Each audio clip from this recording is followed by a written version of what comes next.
మొన్నటి వరకు real life లోని మధురమైన క్షణాలను ఫోటోలో బంధించి అభిమానులకు అందించి ఆనందింపజేసిన సమంత నేడు రియల్ లైఫ్ లోని ఫోటోలతో భయపడుతుంది.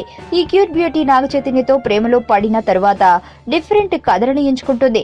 జనతా గ్యారేజ్ తర్వాత ఆమె సైన్ చేసిన తమిళ సినిమా వేగంగా షూటింగ్ జరుపుకుంటుంది. నాగరాజన్ కుమారరాజ దర్శకత్వంలో రూపొందుతున్న ఈ మూవీలో విజయ్ సేతుపతి హీరోగా నటిస్తున్నారు. సైకాలజికల్ థ్రిల్లర్ గా తెరకెక్కుతున్న ఇందులో సమంత ఇప్పటి వరకు పోషించని పాత్రలో కనిపించనుంది. ఆ విషయం నేడు ఆమె రిలీజ్ చేసిన పోస్టర్ స్పష్టం చేసింది. హీరోలతో చేయి పట్టుకుని డ్యూయెట్లు పాడే ఈ అమ్ముడు మాంసం నరికే కత్తితో నిద్రపోతున్న వ్యక్తి పీక నరికే పోస్టర్ అందరినీ ఉలిక్కిపడేలా చేస్తుంది. ఈ ఫోటో ప్రస్తుతం సోషల్ మీడియాలో ట్రెండ్ సృష్టిస్తుంది. అనితి కథేగళ్ అనే వర్కింగ్ టైటిల్ తో చిత్రీకరణ జరుపుకుంటున్న ఈ మూవీ అధికారిక ఫస్ట్ లుక్ మరింత ఇంట్రెస్టింగ్ గా ఉంటుందోనని అందరూ ఎదురు చూస్తున్నారు.